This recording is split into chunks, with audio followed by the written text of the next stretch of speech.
fortes na tribulação. Padre Fabrício Andrade. Capítulo 3. Esconderijo ou refúgio?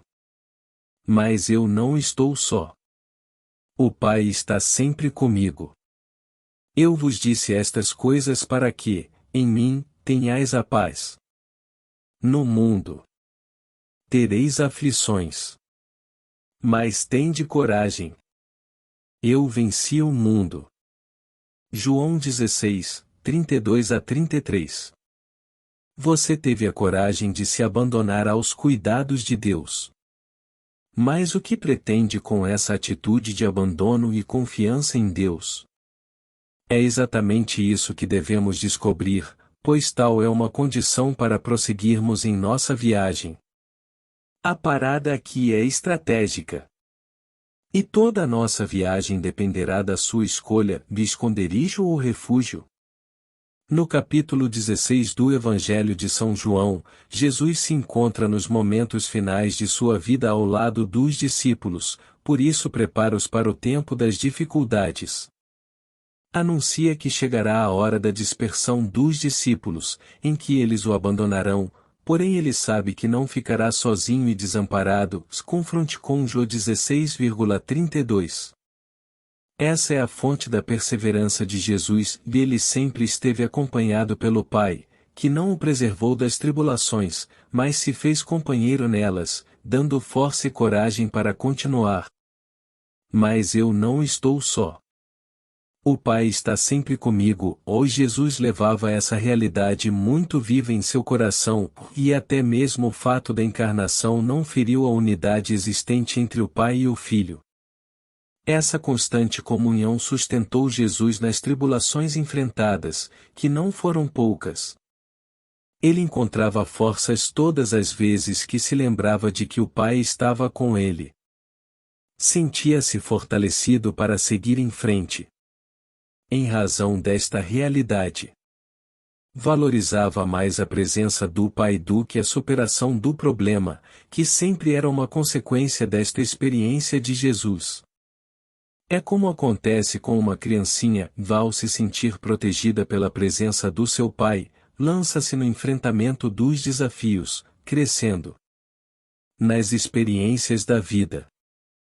Por outro lado, quando não conta com a companhia do pai, possivelmente desenvolve medos e inseguranças, pois acredita estar sozinha, assim os problemas apresentam uma dimensão maior do que a real. Muitas vezes, quando essa criancinha se percebe sozinha, ela desenvolve um comportamento agressivo e egoísta, pois, já que ninguém olha por ela, aprende a se defender sozinha e acredita que somente ela própria pode fazer algo por si mesma. É assim que surgem muitos dos adultos autossuficientes, desconfiados e isolados do mundo. Eu vos disse estas coisas para que, em mim, tenhais a paz, ou estamos sempre em busca de paz, porém equivocados quanto ao seu conceito. Para muitos, a paz significa ausência de problemas e conflitos, uma vida sem problemas, dores e tristezas, na verdade, um sonho impossível, pelo menos de realizá-lo aqui na terra. No céu, sim, não teremos choro nem dor, mas por enquanto estamos aqui na terra, sujeitos às realidades desta vida. Sendo assim, como Jesus anuncia a paz aos discípulos? Jesus apresenta a verdadeira paz com o correto referencial, que não é a ausência de problemas ou conflitos, mas sim a presença de Deus, para que nele, tenhamos a paz. Por isso, conhecemos o testemunho de tantos santos que, no auge das agonias do martírio, deixaram registrada a grande experiência de paz, quando professavam a fé nessa companhia de Deus, principalmente nas horas mais difíceis e exigentes. Assim, a paz verdadeira vem desta constante experiência de que Deus está conosco e nós com Ele. Isso também é muito simples de constatarmos nas nossas vidas sempre que enfrentamos momentos difíceis, situações novas e exigentes, e buscamos um companheiro ou uma companheira como recurso para nos sentirmos mais seguros. Acreditamos que se fulano estiver conosco, conseguiremos superar o momento com mais facilidade e segurança. Qual tem sido o seu referencial de paz? Será que você também criou o seu conceito de paz, segundo os seus moldes e interesses? Talvez não esteja experimentando a verdadeira paz, porque tem buscado-a em fontes falsas e incompletas. Já elegeu alguém como seu companheiro para enfrentar momentos difíceis e isso bastou para você? Tome cuidado para que esse companheiro não substitua o próprio Deus na sua vida. No mundo tereis aflições, ou um Deus que exorta anunciando as dificuldades, não para promover o medo, mas para que tenham a verdadeira paz. A paz nele, e não nas coisas e pessoas. O anúncio de que os discípulos teriam tribulações não significava que Deus desejava o mal deles, agourando o futuro, ou que eles ficassem neuróticos e assustados, mas para que, cientes da presença e companhia do Pai, tivessem, em meio às tribulações, muita paz e serenidade. É um fato. Somos sempre sacudidos como um barco em alto mar, em meio à tempestade dos acontecimentos. Enquanto estivermos nesse mundo, estaremos sujeitos às suas contingências. Não podemos viver fora desta realidade, assim como ninguém pode naturalmente viver livre da lei da gravidade, que atrai os corpos para o centro da Terra, impedindo que nos soltemos dela. Quanto às tribulações desta vida, também ninguém está isento delas, independentemente de sua natureza. Então, se você espera uma vida sem problemas e tribulações, é bom acordar deste sonho infantil, despertar para a vida e se tornar um adulto maduro diante desta realidade concreta da vida, e no mundo tereis tribulações. Jesus foi bem realista com seus discípulos, alertando-os das lutas que enfrentariam, por isso, não podemos esperar um tratamento diferente para conosco. Neste mundo, nesta vida, sempre teremos tribulações e aflições. É encantador perceber como Jesus era realista com seus discípulos. Sem perder a ternura, anunciava a verdade, a única capaz de formar o homem por inteiro. Jesus não mascarava a verdade da vida com promessas ilusórias, nem dizia meias verdades para os discípulos. Certa vez, quando os enviava em missão, disse para eles: "Eis que vos envio como ovelhas no meio de lobos." É possível imaginar o medo que sentiríamos de ir nesse lugar onde Jesus os havia enviado. Ele poderia amenizar este anúncio dizendo que talvez encontrassem pelo caminho ou pequenas dificuldades ou alguns probleminhas, para não assustar os discípulos, mas Jesus jamais faria essa escolha. Nós é que escolhemos, com desculpas pseudopsicológicas e motivacionais, esconder a verdade das pessoas, ou ainda dizer de um modo diferente, para não traumatizar e assustar. Deus nos livre desse cuidado hipócrita. Se você espera, de alguma forma, encontrar aqui ou meias verdades ou realidades maquiadas, pode tirar seu cavalinho da chuva. A metodologia da verdade dita com caridade na hora certa sempre obteve resultado positivo, e é assim que caminharemos até o fim. Não existe verdadeira paz onde se falam apenas meias verdades, pois estas já são uma mentira inteira. Onde existe mentira, a paz é falsa e frágil, ou bastará a verdade vir à tona e tudo se transformará em guerra e grande tribulação. Soluções fáceis se tornam com o tempo problemas difíceis.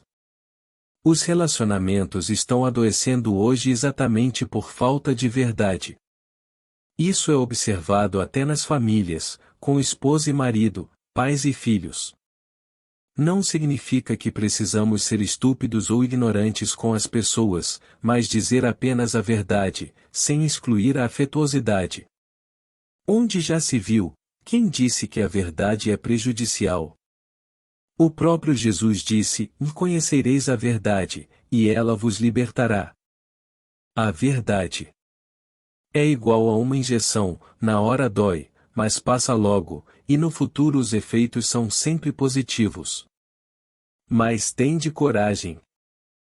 Eu venci o mundo. Ou não se esqueça que Jesus estava dirigindo aos discípulos uma palavra de encorajamento. Por isso, o anúncio concreto de que passariam por muitas tribulações não eliminou a força de animá-los para o enfrentamento desta realidade. Jesus mesmo disse com voz forte: "Tende coragem, tende ânimo." Mas como ter coragem e ânimo com este anúncio? Mais uma vez, Jesus aponta um referencial verdadeiro. Eu venci o mundo.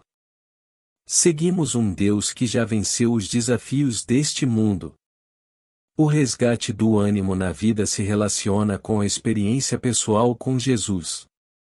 Quero lhe proporcionar também uma palavra de encorajamento, para que possa enfrentar as tribulações. Mas sem querer ser inventor de uma nova forma de fazê-lo, ao contrário, de forma consciente quero em tudo copiar o método de Jesus. Jesus disse aos discípulos que eles teriam tribulações na vida, e o que os mantinha longe do desânimo era a certeza de seguir a um Senhor que havia proclamado: "Eu venci o mundo." Isso eles entenderam com maior profundidade depois da ressurreição de Jesus. Também agora quero dizer a você: sua vida terá muitas tribulações, mas isso não é motivo para o desânimo, pois temos a mesma garantia concedida aos discípulos: "Eu venci o mundo." Quem está com ele já é um vencedor, mesmo que hoje precise continuar lutando. A vitória já está garantida nele. Qual é a sua opção? O objetivo aqui não é sobrecarregá-lo com informações e palavras, e sim fazê-lo repensar aquilo que temos buscado, que certamente não é a tribulação.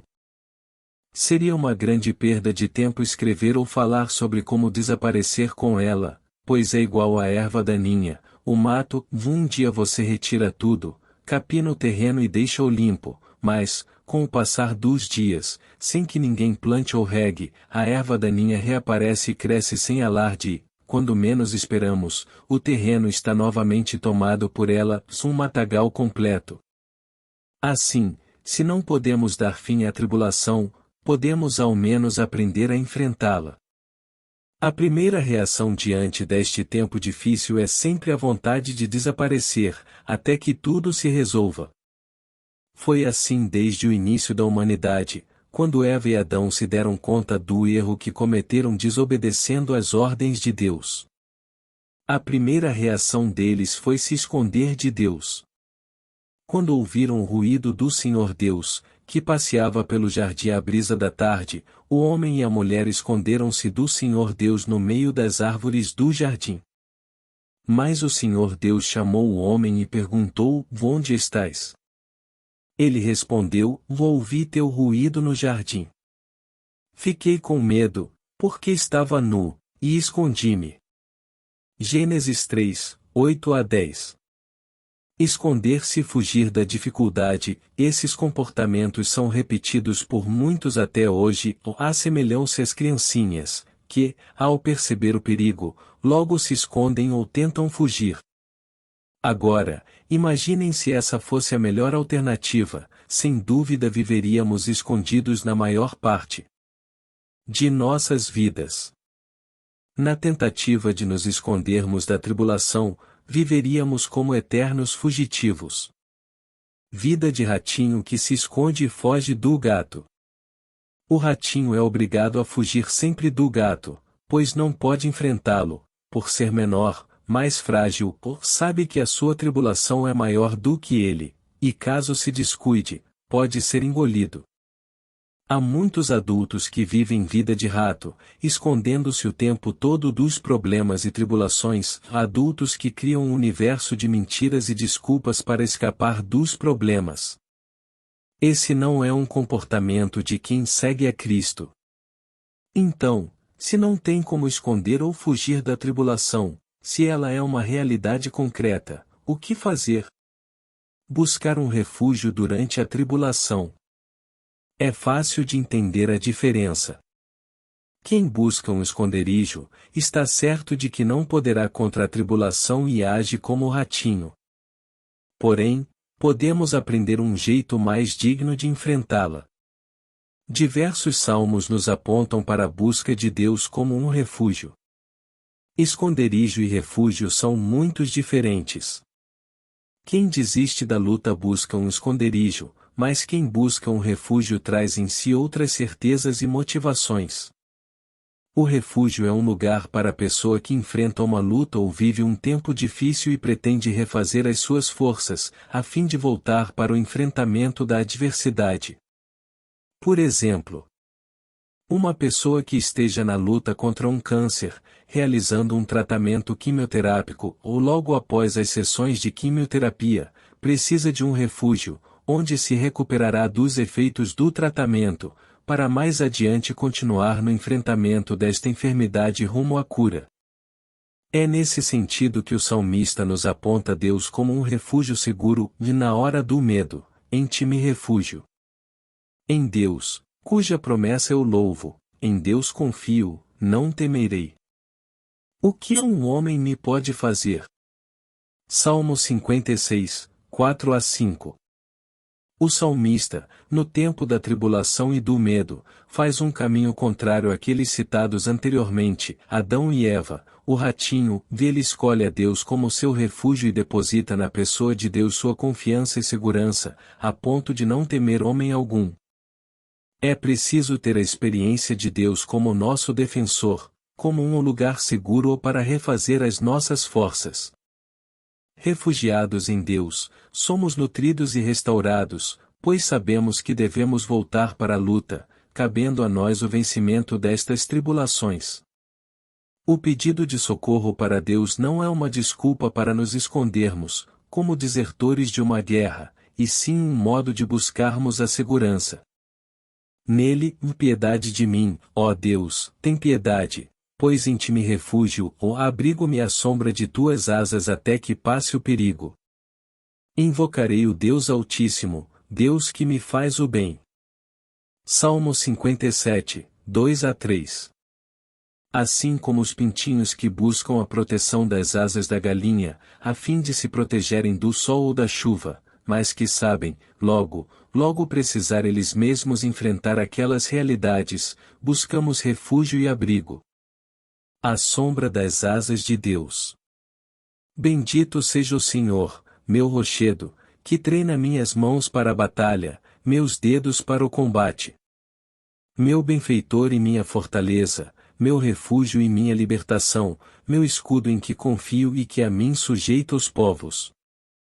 Senhor, que é o homem para cuidares dele? Um filho de Adão para nele pensares? Salmo 144, 1-3.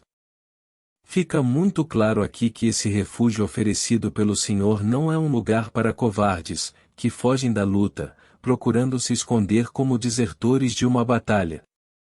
Esse refúgio, que é o Senhor, é um lugar de treinamento, de formação, de restauração, para quem sabe que terá de voltar para a guerra. Bendito seja o Senhor, meu rochedo, que treina minhas mãos para a batalha, meus dedos para o combate. É uma oportunidade de treinamento intensivo para quem quer perseverar na luta do dia a dia. Em Deus podemos encontrar o suporte que nos falta para nossas fragilidades humanas. Senhor, que é o homem para cuidares dele? Um filho de Adão para nele pensares? A única maneira de experimentar a realidade da fortaleza na tribulação é por meio de Cristo. Somos muito frágeis, limitados e impotentes diante de tantas realidades que querem, o tempo todo, nos reduzir a ratinhos medrosos, que fogem da própria vida, que fazem de seu plano de vida uma busca constante de esconderijo. Esses não são os planos do Senhor para nós. Deus é o nosso refúgio e nele aprenderemos a enfrentar as nossas tribulações. O refúgio é lugar dos fortes. Isso mesmo, pois sabem usar as suas fraquezas e cansaços para buscar aquele que é a fortaleza. Só é possível uma vivência da fortaleza na tribulação se a fonte dessa força vier de Deus, e não de nós mesmos. Diz o Catecismo da Igreja Católica no número 1808. A fortaleza é a virtude moral que dá segurança nas dificuldades, firmeza e constância na procura do bem. Ela afirma a resolução de resistir às tentações e superar os obstáculos na vida moral. A virtude da fortaleza nos torna capazes de vencer o medo, inclusive da morte, de suportar a provação e as perseguições. Dispõe a pessoa a aceitar até a renúncia e o sacrifício de sua vida para defender uma causa justa. Minha força e meu canto é o Senhor. Salmo 118, 14. No esconderijo encontramos aquela pessoa que se faz de vítima dos acontecimentos, que se satisfaz em ser alvo da compaixão dos outros e vive repetindo seus sofrimentos e dores para se alimentar das migalhas de atenção das pessoas. Na realidade, quem se torna vítima de verdade são aqueles que caem nessa chantagem barata do ratinho do esconderijo. Olha, gente, tem dó de mim. Essa frase fica escrita na testa destas pessoas. No refúgio, que é Deus mesmo, experimentamos o dom maravilhoso da fortaleza, descrito tão bem pelo Catecismo da Igreja. Uma virtude para ser vivida no meio das dificuldades, pois, uma vez refeita no refúgio, a pessoa fica restaurada para voltar à luta, que continua. Essa virtude o assegura a firmeza e a constância, necessárias para o enfrentamento do tempo da tribulação.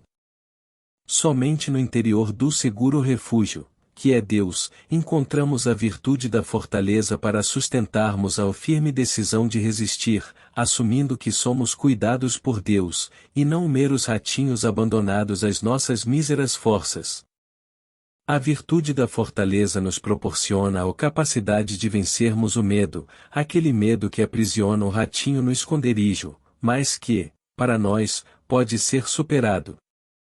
Em Deus, encontramos a força para a superação dos obstáculos e o enfrentamento das provações. Tu que estás sob a proteção do Altíssimo e moras à sombra do Onipotente, dize ao Senhor: meu refúgio, minha fortaleza, meu Deus, em quem confio. Ele te livrará do laço do caçador, da peste funesta, ele te cobrirá com suas penas, sob suas asas encontrarás refúgio. Sua fidelidade te servirá de escudo e couraça. Não temerás os terrores da noite, nem a flecha que voa de dia, nem a peste que vagueia nas trevas, nem a praga que devasta ao meio-dia. Cairão 1000 ao teu lado e 10.000 à tua direita, mas nada te poderá atingir. Basta que olhes com teus olhos, verás o castigo dos ímpios. Pois teu refúgio é o Senhor, fizeste do Altíssimo tua morada. Salmo 91, 90. Então, qual é a sua decisão? Esconderijo ou refúgio? Rato ou guerreiro? Em ti, Senhor, me refugiei, jamais eu fique desiludido, pela tua justiça salva-me. Inclina para mim teu ouvido, vem depressa livrar-me. Sê para mim o rochedo que me acolhe, refúgio seguro, para minha salvação. Salmo 31, 30, 2 a 3.